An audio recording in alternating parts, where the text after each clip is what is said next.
नमस्कार दोस्तों। तो यहाँ पे हिंदी व्याकरण संधि प्रश्न के उत्तर के साथ आपके सामने हाई कोर्ट के कुछ प्रश्न प्रस्तुत किए जा रहे हैं। आप यहाँ पे अच्छी तरह से इन क्वेश्चंस को याद कर लें, आपको काफ़ी हेल्प मिलेगी एग्ज़ाम के अंदर। तो स्टार्ट करते हैं। हिंदी व्याकरण संधि प्रश्न के उत्तरों के साथ यहाँ पर कुछ प्रश्न आपको बताने वाले हैं, समझाने वाले हैं, ठीक है। तो यहाँ पर देखिए, हिंदी व्याकरण संधि प्रश्न उत्तर के साथ। सावधान में कौन सी संधि है? प्रश्न नंबर 1 कह रहा है कि सावधान में कौन सी संधि है, बताइए। दीर्घ संधि, गुण संधि, वृद्धि संधि, यण संधि, 4 ऑप्शन आपको दे रखे हैं। तो यहाँ पे इसका राइट आंसर होगा दीर्घ संधि होगी इसमें, ठीक है। इसमें दीर्घ संधि होगी और इसका समाधान भी आपके सामने किया हुआ है, देखिए। इसका राइट आंसर होगा दीर्घ संधि। और ये यहाँ पर स धन अवधा न आ प्लस आ सावधान, इस तरह से किया हुआ है, ठीक है। सॉल्यूशन आपके सामने है, तो कृपया आप लिखना चाहें तो लिख सकते हैं, ठीक है, या स्क्रीनशॉट ले सकते हैं। या आपका माइंड तेज है तो आप सिर्फ याद भी रख सकते हैं, क्योंकि हमें याद ही रखना है। लिख कर याद करें या फिर देख कर। तो दूसरा प्रश्न, सम अनु अय्य, सम धन अनु धन अय्य खाली। तो यहाँ पे द इसका राइट आंसर होगा। समन्वय, इसका संधि विच्छेद ही है, ओके। राइट आंसर हो जाएगा स म न व ये, ओके। अगला प्रश्न नंबर 3, महेंद्र शब्द का संधि विच्छेद कीजिए।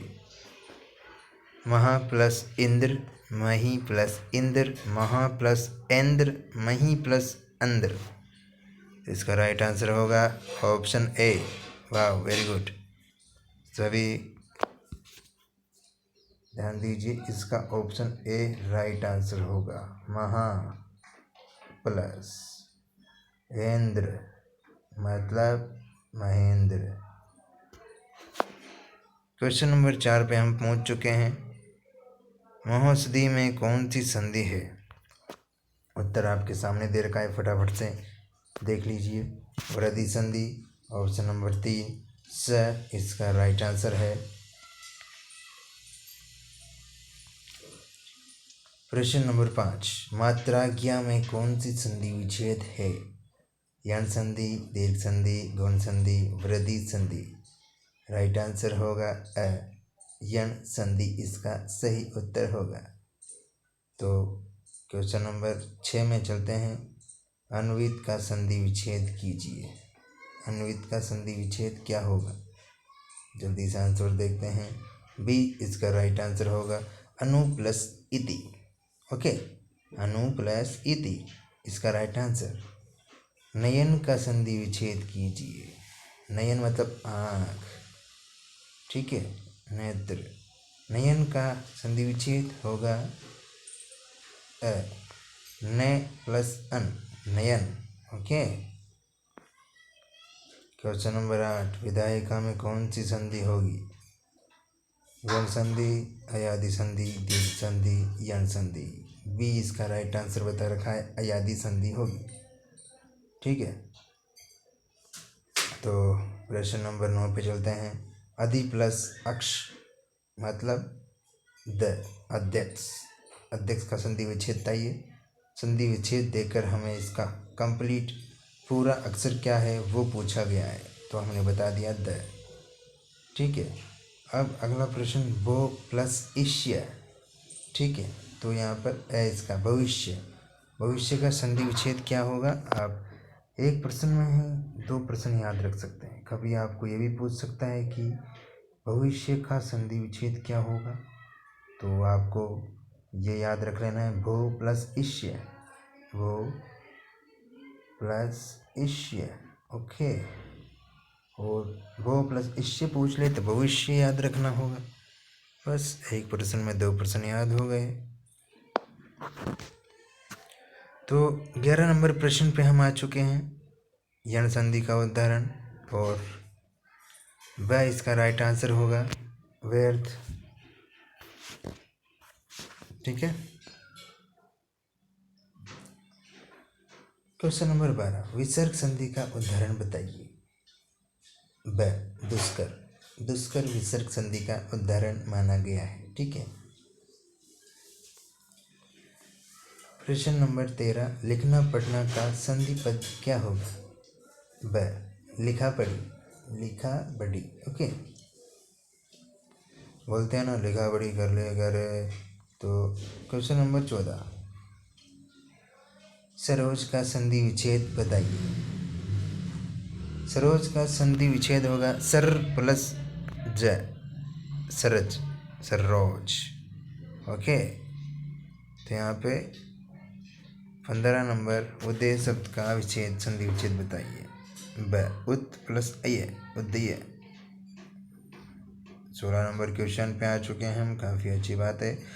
उन संधि का उदाहरण क्या होगा। स सर्वोपरि इसका राइट आंसर होगा, और इसकी डिटेल भी दे रखी है। वह क्या सर्वोपरि, सर्व प्लस उपरि गुण संधि, कृष्णावतार, कृष्ण प्लस अवतार दीर्घ संधि, वैद्यालय, वैद्या प्लस आलय दीर्घ संधि, रविंदर, रविंदर दीर्घ संधि। ओके, 17 नंबर प्रश्न पे हम पहुंच चुके हैं। यहाँ पर यह पूछ रहा है कि महोषधि शब्द में कौन सी संधि मानी गई है बताइए। दीर्घ संधि, यण संधि, गुण संधि, वृद्धि संधि। इसका राइट आंसर हम देखते हैं द इसका राइट आंसर हो जाएगा दोस्तों वृद्धि संधि। ठीक है, इसका सॉल्यूशन भी दे रखा है आपके सामने, ये लिख सकते हैं आप, काफ़ी ज़्यादा काम आने वाला है आपके लिए।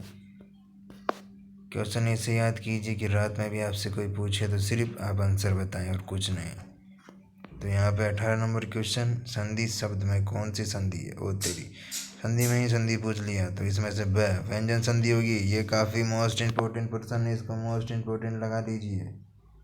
मोस्ट इम्पोर्टेंट प्रश्न, संधि की संधि पूछ लिया इसने, वाह वाह। संधि में ही कौन सी संधि है बताइए, तो इसमें व्यंजन संधि है। ओके, व्यंजन संधि, बहुत बढ़िया। दीपोत्सव शब्द में कौन सी संधि है। ब गुण संधि। 20 नंबर प्रश्न पे हम आ चुके हैं, काफ़ी खुशी की बात है। तो यहाँ पे बना रही है क्लास में, पूरा हिंदी का पूरा ही मामला ख़त्म कर देंगे हम इस क्लास में। क्लास कितनी भी लंबी हो, क्लास आपके काम की होनी चाहिए, सबको क्लास का फ़ायदा मिलना चाहिए। क्लास में सभी को जो है कि हर एक प्रश्न का उत्तर याद रखना है, लिख लेना है। क्लास का आप 1 बार 2 बार 3 बार 100 बार कितनी भी बार देख सकते हैं, कोई मनाही नहीं है। ठीक है, आप जितनी बार देखेंगे उतनी बार आपको फ़ायदा है। ठीक है, तो गायक शब्द में कौन सी संधि होगी। 20 नंबर क्वेश्चन पे ब अयादि संधि हमें पूछ लिया है। ठीक है, अयादि संधि इसका राइट आंसर होगा। 20 नंबर क्वेश्चन का राइट आंसर अयादि संधि। ओके, वाह। तो 20 प्रश्न हमारे कंप्लीट हो चुके हैं, काफ़ी खुशी की बात है। तो यहाँ पे काफ़ी खुशी की बात है, संधि विच्छेद का जो मामला ख़त्म हो गया और क्रिया से भाववाचक संज्ञा बनाना हमारे सामने आ चुका है। ठीक है, तो क्रिया भाववाचक, ठीक है, क्रिया से भाववाचक संज्ञा बनाना। इधर क्रिया है, इधर भाववाचक संज्ञा। क्रिया बताएगा, इधर भाव को प्रकट करेगा। ठीक है, अस्थि, अस्तित्व, उड़ान, उड़ना, उड़ान, उतरना, उतराई, उतरना, उतार, उभरना, उभार, उलझन, उलझना, उलझन, कमाना, कमाई, काटना, काट, कटाई, खाना पीना, खान पान, खेलना, खेल। इस तरह के ये प्रश्न हैं, ये सब आपको याद रख लेना है, क्योंकि परीक्षा में कहीं से भी कोई भी क्वेश्चन आ सकता है। हमें सारे क्वेश्चन याद करके जाना है। ठीक है, क्योंकि हमें पास होना है। तो खोजना खोज, गड़बड़ाना गड़गड़ाहट, गाना गान, गिरना गिरावट, घबराना घबराहट, चढ़ना चढ़ाव। जल्दी जल्दी कंप्लीट कर लेते हैं हम, ठीक है। धमकना चमकना चमक, चलना चलन, चिकना चिकनाई, चिल्लाना चिल्लाहट, चुनना चुनाव, चटपटाना चटपटाहट। चल नेक्स्ट। जपना जप, जलना जलन, जगना जागरण, जीतना जीत, जीना जीवन, जुलना जुलझुलाहट।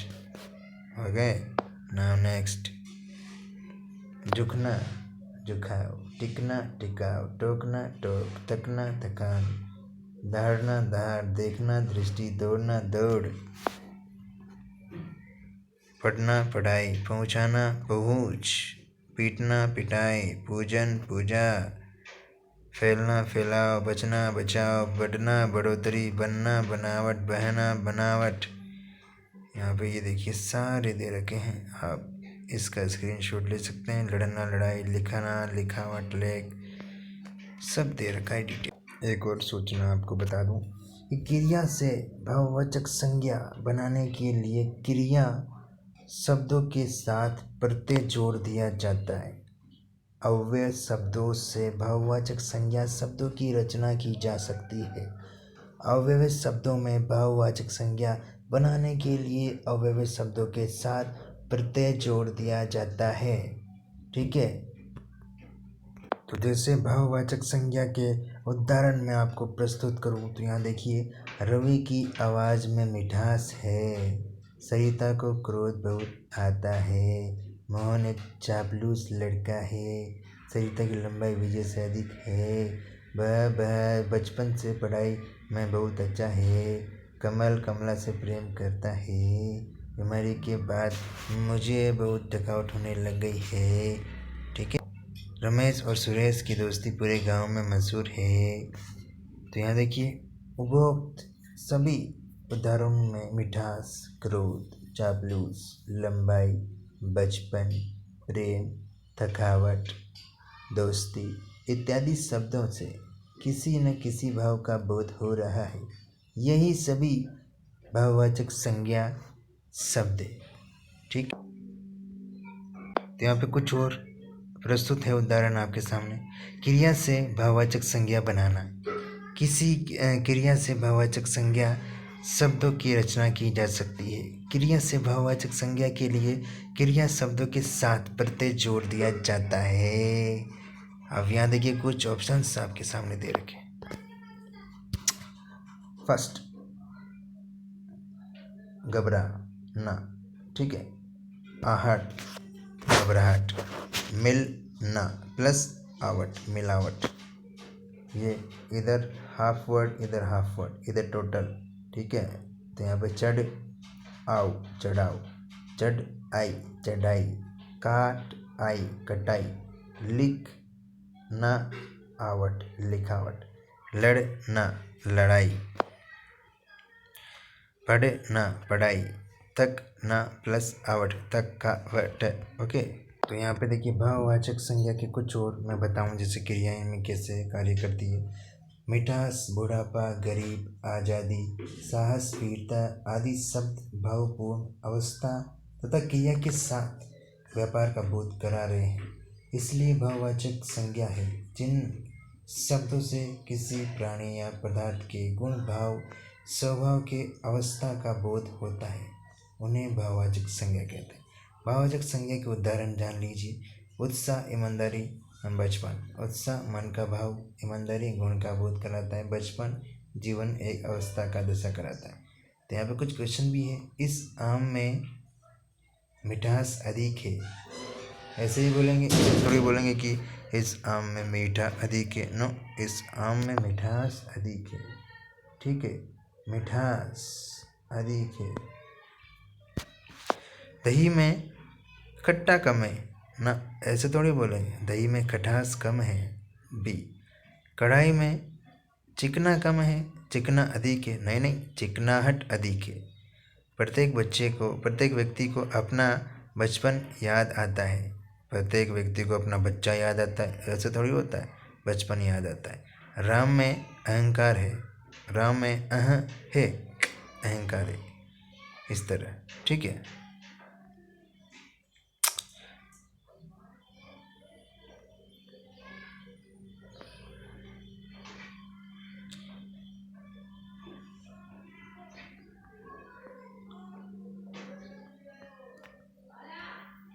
तो यहाँ पे अगला टॉपिक है हाई कोर्ट की हिंदी के अंदर रचना एवं रचयिता। ओके, रचना एवं रचयिता।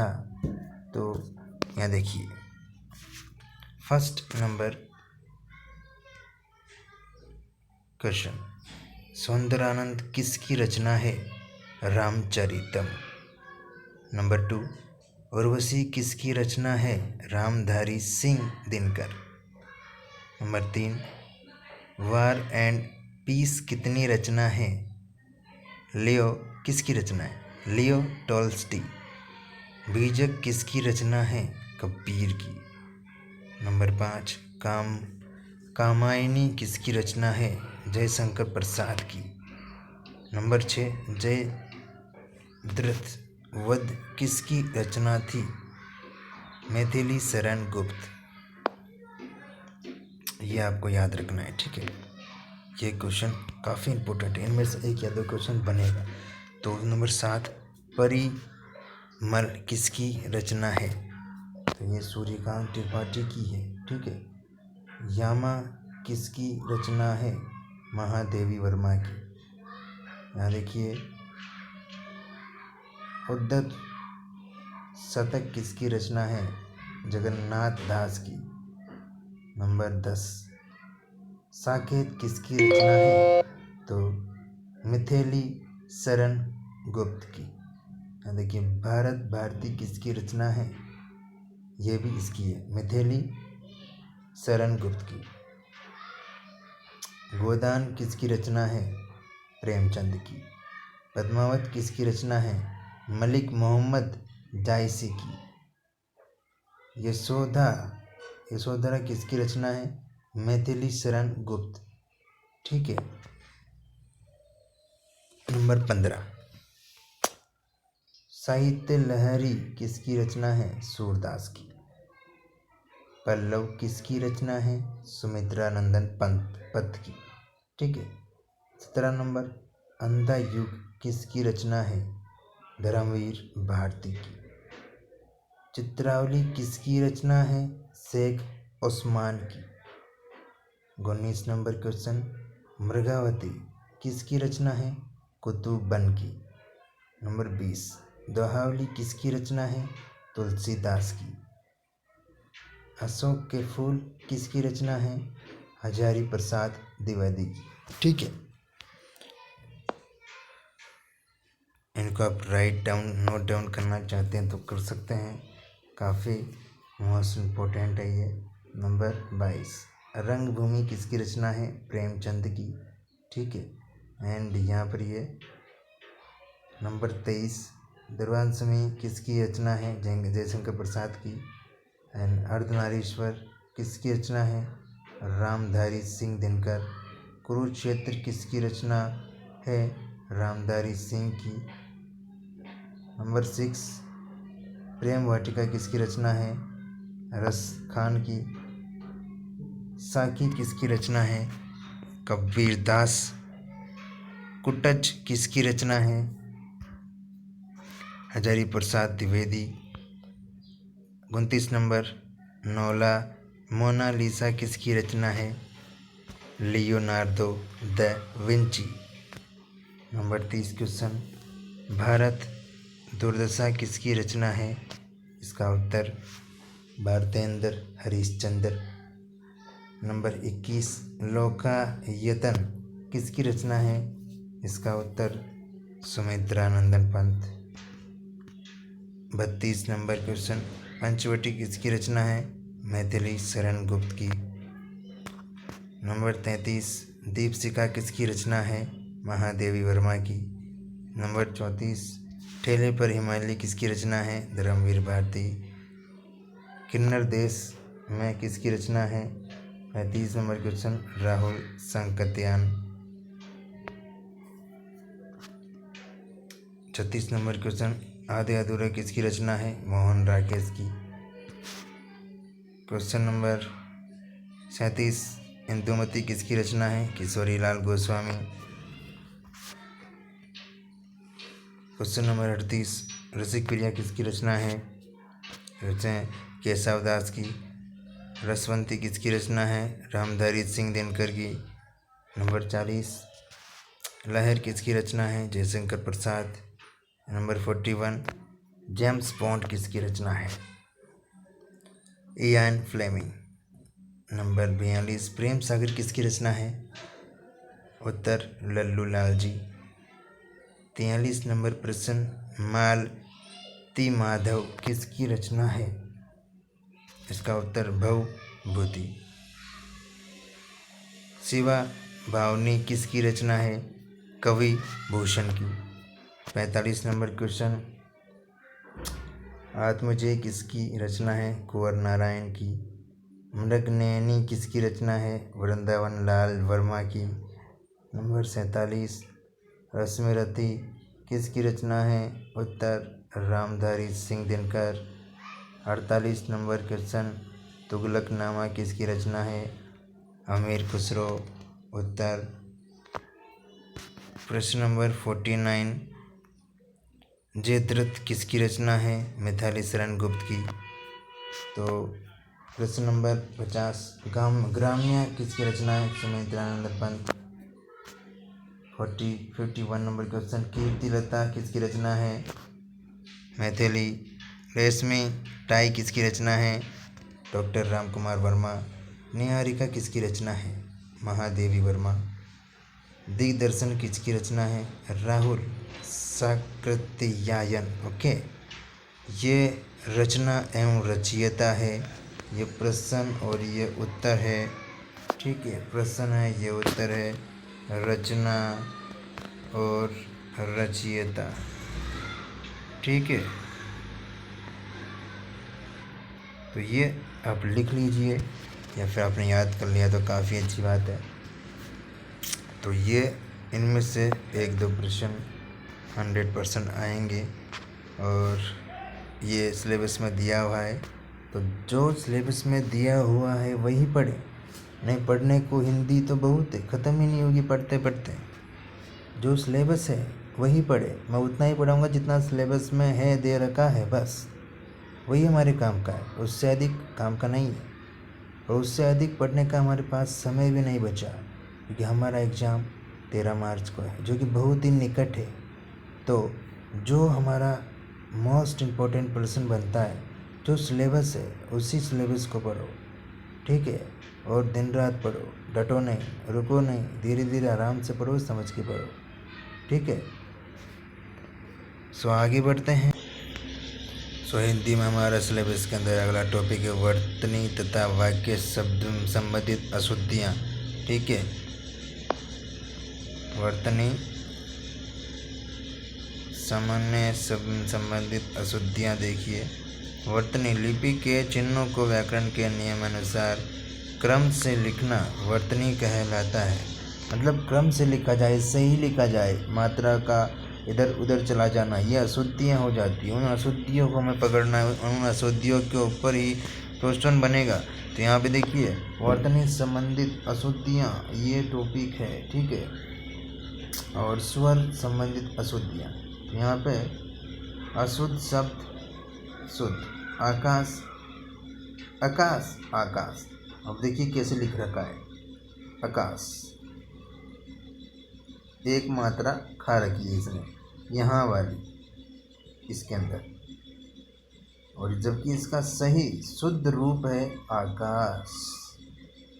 ठीक है, ये होती है संबंधित वर्तनी अशुद्धियाँ। कि हमें क्वेश्चन दे देगा कि इन निम्नलिखित में से जो है कि शुद्ध वाक्य या अशुद्ध वाक्य को पहचानिए, और 4 ऑप्शन दे देगा कि राम फल खात है, राम फल खाता है, राम फल कहते हैं, राम फल खोता है। तो इसमें से क्या आएगा? राम फल खाता है वही आएगा। इस प्रकार के क्वेश्चन भी अभी मैं आपको बताऊंगा। ठीक है, तो यहाँ देखिए, संबंधित अशुद्धियाँ, अशुद्ध शुद्ध, अंगूठी अंगूठी, अम्बा अम्बा, देखिए इस तरह के।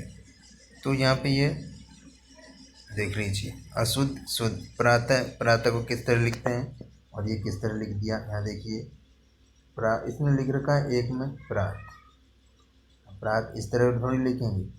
प्रातः है, तह भी तो आएगा लास्ट में, ये कहाँ गया, ये है शुद्ध, ये अशुद्ध। ठीक है, इस तरह से पहचानना है। यहाँ पे ये अशुद्ध है, ये शुद्ध है, ये अशुद्ध है, ये शुद्ध है, ये अशुद्ध है, ये शुद्ध है, अशुद्ध शुद्ध, अशुद्ध शुद्ध। ठीक है, जैसे हम यहाँ पे वाक्य संबंधित अशुद्धियाँ, ये प्रश्न आ चुके हैं। ठीक है, लिंग संबंधित अशुद्धियाँ, ये देखिए अशुद्ध वाक्य क्या कह रहा है, बिजली चला गया। अब बिजली चला गया नहीं, ऐसा नहीं होता है, बिजली चली गई ये होता है। तो इसका शुद्ध वाक्य होगा ये, बिजली चली गई। ठीक है, उसी प्रकार अशुद्ध वाक्य, मुझे वर्षा ऋतु अच्छा नहीं लगता। गलत, मुझे वर्षा ऋतु अच्छी नहीं लगती, ये सही है बिल्कुल। ये देखिए एक तरह से बोलने में ही लग रहा है, बोलने के अंदर ही पता लग रहा है कि ये कौन सा लाइन सही है, कौन सा गलत है। अशुद्ध में देखिए, मुझे वर्षा ऋतु का ऋतु अच्छा नहीं लगता, नहीं, ऋतु अच्छी नहीं लगती, मुझे वर्षा ऋतु अच्छी नहीं लगती। ठीक है, यहाँ पर वचन संबंधित अशुद्धियाँ देखिए, अशुद्ध वाक्य क्या कह रहा है कि विवेक के दादाजी का प्राण निकल गया। ठीक है, तो इस तरह नहीं होगा, इसने यहाँ गलती की है, का नहीं आएगा। विनोद के दादाजी के प्राण निकल गए, ठीक है, ये सही आएगा। देखिए यहाँ देखिए, राधा का आंसू देखकर मेरा मन उदास हो गया, ऐसा नहीं आएगा। राधा के आंसू देखकर मेरा मन उदास हो गया, यहाँ पे गलती है काय में, आंसू में। देखिए के, राधा का में गलती है, के लगेगा उसकी जगह। कारक अशुद्धियाँ देखिए, मैं ईश्वर की श्रद्धा करती हूँ, ये देखिए ये गलत है।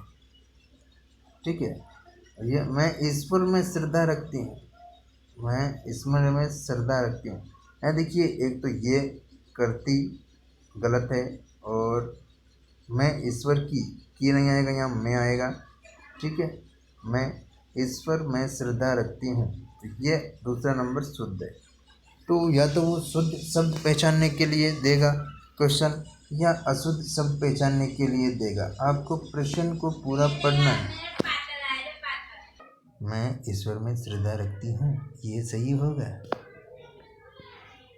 ठीक है, ये आगे अशुद्ध वाक्य, अशुद्ध वाक्य है अखबार पर क्या छपा है। ठीक है, अखबार में क्या छपा है, ये राइट आंसर है। तो यहाँ पे अखबार में, अखबार पर क्या छपा है, ये गलत हो जाएगा। अशुद्ध पूछे तो आपको ये राइट करना है, शुद्ध पूछे तो आपको ये वाला राइट करना है। अखबार में क्या छपा है, ठीक है।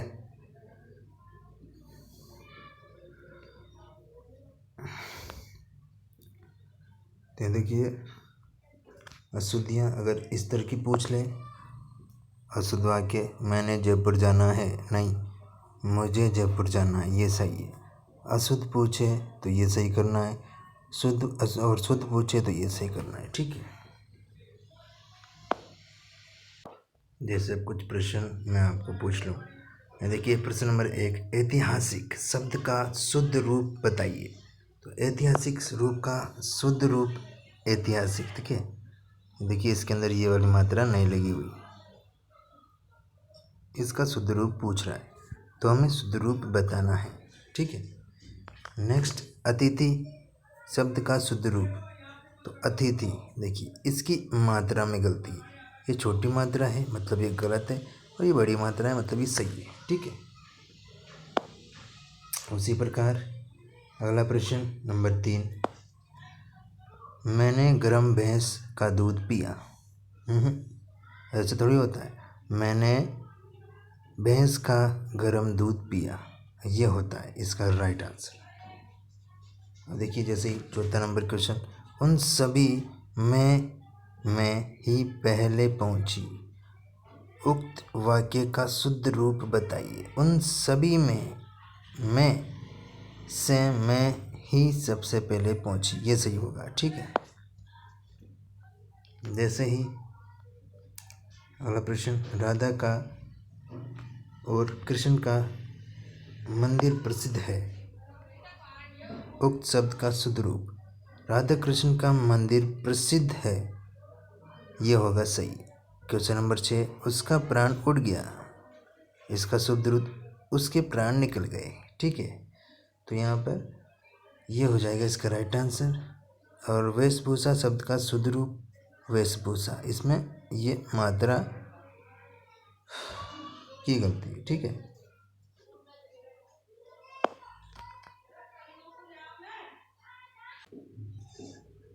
नेक्स्ट हमारा जो टॉपिक है वो है शब्दों के स्त्रीलिंग को पहचानना, लिंग को पहचानना। ठीक है, कोई वाक्य कैसा है, कोई वाक्य स्त्रीलिंग पुल्लिंग, तो उसकी पहचान किस तरह की जाती है उसके ऊपर। ठीक है, जैसे संज्ञा में लिंग भेद करना सरल होता है, जैसे कबूतर लड़का पुल्लिंग, जबकि कबूतरी लड़का लड़की स्त्रीलिंग। प्राणियों में लिंग भेद प्रकृति द्वारा ही निर्धारित होता है। ठीक है, जैसे एग्जाम्पल है मेज ऊंची है। ठीक है, मेज ऊंची है, तो मेज स्त्रीलिंग, तो यहाँ पे स्त्रीलिंग है। ठीक है, एंड सेब अधपका है, तो ये पुल्लिंग है। वैसे तो शब्द से ही पता चल जाता है, लेकिन कुछ शब्द ऐसे होते हैं जिनसे लिंग का थोड़ा पता करने में मतलब कठिनाई आती है। ठीक है, अब एक बात तो स्पष्ट है कि शब्द के रूप का वाक्य में उसके प्रयोग से ही हमें पता चलता है कि शब्द स्त्री लिंग जाति का है या पुरुष जाति का है। ठीक है, लिंग के भेद, यहाँ देखिए लिंग में लिंग के दो ही भेद होते हैं हिंदी में। ठीक है, स्त्रीलिंग पुल्लिंग। स्त्रीलिंग जिन संज्ञा सर्वनाम शब्दों से स्त्री जाति का बोध होता है उन्हें स्त्रीलिंग कहते हैं, जैसे चिड़िया, बकरी, बच्ची, नानी, दादी, मासी, माता। ठीक है, और पुरुष पुल्लिंग जिन संज्ञा सर्वनाम शब्दों में पुरुष जाति का बोध होता है उन्हें क्या कहते हैं, पिता, दादा, नाना, मामा, चाचा, बच्चा, बंदर। लिंग की पहचान। ठीक है, जैसे कि आपने पढ़ा संजीव संज्ञा, सजीव संज्ञाओं का निर्धारण, लिंग निर्धारण करना सरल है, लेकिन निर्जीव वस्तुओं का लिंग निर्धारण करने के लिए परंपरागत नियमों का ही सहारा लेना पड़ता है।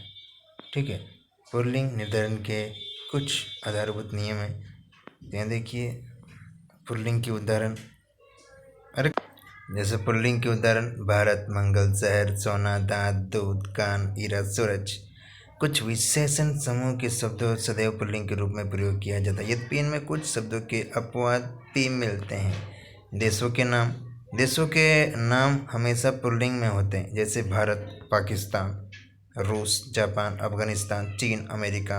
अपवाद है श्रीलंका जो स्त्रीलिंग है। ठीक है, तो वृक्षों के नाम आम, केला, अखरोट, अशोक, अनार, बरगद, पीपल, चिड़, शीशम, तो ये यहाँ पर पुल्लिंग है। ठीक है, ग्रहों के नाम में देखिए, ग्रहों के नाम में क्या पूछ लें आपसे कि, तो ग्रहों के नाम में देखिए मंगल, बुध, बृहस्पति, शुक्र, शनि, राहु, केतु, सूर्य।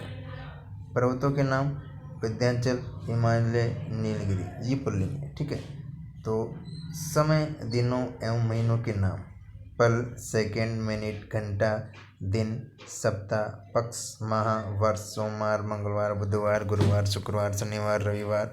इसी प्रकार महीनों के नाम भी पुल्लिंग होते हैं, जैसे ज्येष्ठ, आषाढ़, श्रावण, भादो।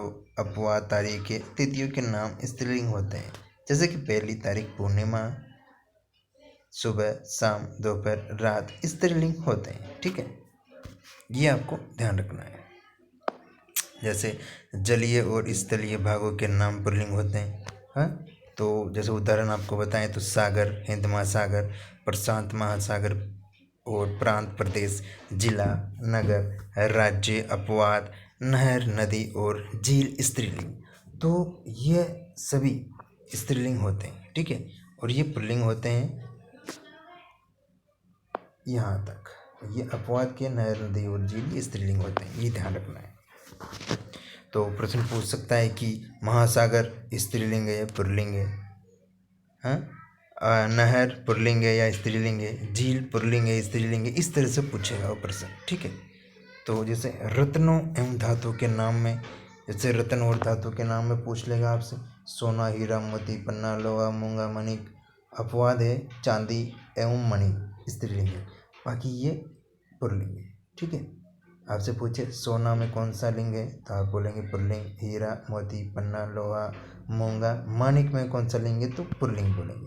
अगर आपसे पूछ ले चांदी एवं मणि, चांदी में कौन सा लिंग है, तो स्त्रीलिंग है, ठीक है। मणि में पूछे तो स्त्रीलिंग है, लोहा में पूछे तो पुल्लिंग है, ठीक है। इस तरह अब शरीर के अवयवों के नाम, जैसे मस्तिष्क, माथा, मन, कान, होठ, दांत, हाथ, पैर, बाल और मुंह, अपवाद। अब जैसे यहाँ तक ही पुल्लिंग है, ठीक है। अपवाद अब ये आ चुके हैं स्त्रीलिंग के। आँख, नाक, कोने, जीभ, कान, चमड़ी, त्वचा, एडी, पलकें, जांघ, कलाई, उंगली, स्त्रीलिंग होगी। तो ये आपको ध्यान रखना है, ठीक है। तो वो देखिए, कंफ्यूज करने के लिए हमें किस तरह के प्रश्न भी पूछ लेता है। जैसे एक प्रश्न तो पूछेगा सिंपल सादा कि जैसे कान शब्द में स्त्रीलिंग है पुल्लिंग है, तो आप बता देंगे कि पुल्लिंग है, ठीक है। अब एक प्रश्न ऐसा पूछेगा, जैसे कुछ लोग हैं, मतलब कुछ स्टूडेंट होते हैं, मतलब जल्दीबाजी में प्रश्न पूरा नहीं पढ़ पाते, तो पूछता है कि दिए गए निम्न शब्दों में से जो कि स्त्रीलिंग का शब्द नहीं है। अब वो नहीं है, नहीं शब्द को कई बार जल्दी जल्दी में पढ़ना भूल जाते हैं, तो पूछता है नहीं है। वो ऐसे नहीं पूछता कि कौन सा लिंग है, नहीं नहीं, वो नहीं है पूछ रहा है। उसमें 3 सही दे रखे हैं, बाकी एक गलत दे रखा है, आपको वो पहचानना है, ठीक है। तो आपको पूछ सकता है यहाँ पर कि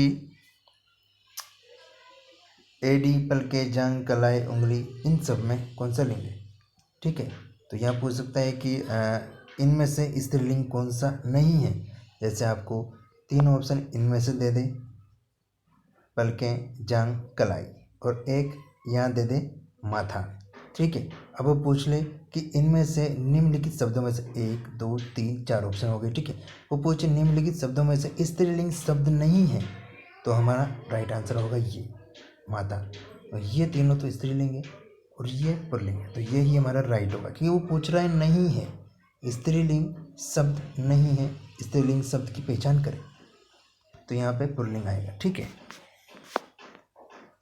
अब यहाँ पे द्रव्य पदार्थों के नाम, द्रव्य पदार्थों के नाम घी, तेल, दूध, शरबत, सिक्का, सिरका, यहाँ तक पुल्लिंग। अब यहाँ है चाय, लस्सी, स्त्रीलिंग, ठीक है।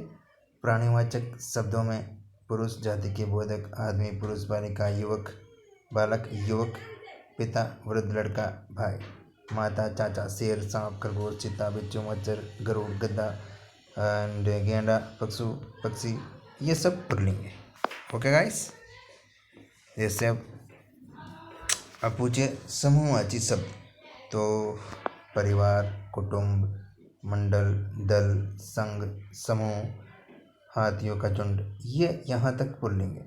अब अपवाद ये स्त्रीलिंग हो जाते हैं, ये कक्षा, भीड़, सेना, ये स्त्रीलिंग शब्द हो जाते हैं।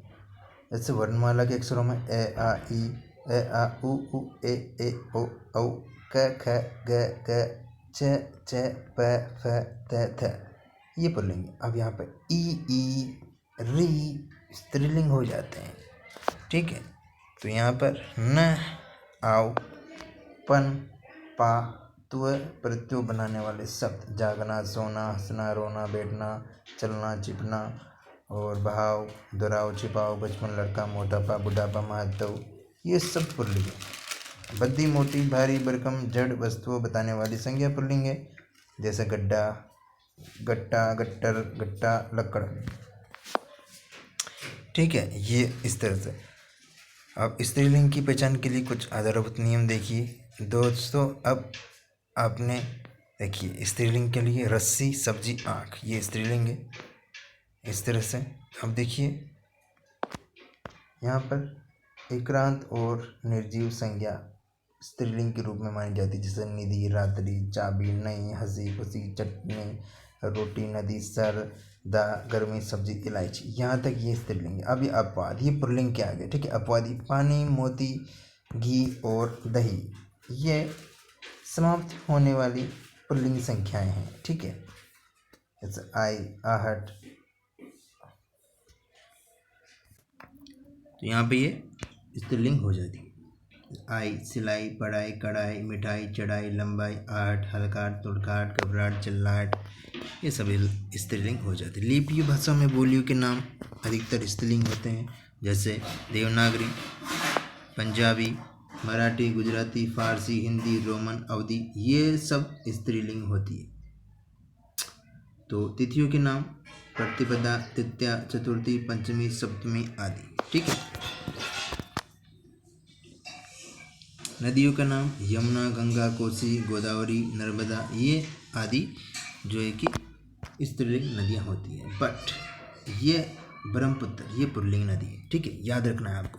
आपने जैसे नदियों के नाम पूछ लिए, अब आपने याद रख लिए कि नदियों के नाम तो स्त्रीलिंग होते हैं, तो स्त्रीलिंग ही हम कर देते हैं ना। ये पूछ ले ब्रह्मपुत्र ये नदी ये पुल्लिंग है, ये स्त्रीलिंग नहीं है, तो यहाँ पे इस तरह से प्रश्न हमारे गलत हो जाते हैं, ठीक है। इसलिए ऐसी गलती ना करें। शरीर के कुछ अंगों के नाम आँख, नाक, गर्दन, हथेली, जांघ, टांग, पलक। अंत में आने लगने वाले तत्सम शब्द बहुधा स्त्रीलिंग होते हैं, जैसे शिक्षा, प्रतीक्षा, कक्षा, योग्यता, गुणवत्ता। इस तरह की ये होते हैं स्त्रीलिंग पुल्लिंग।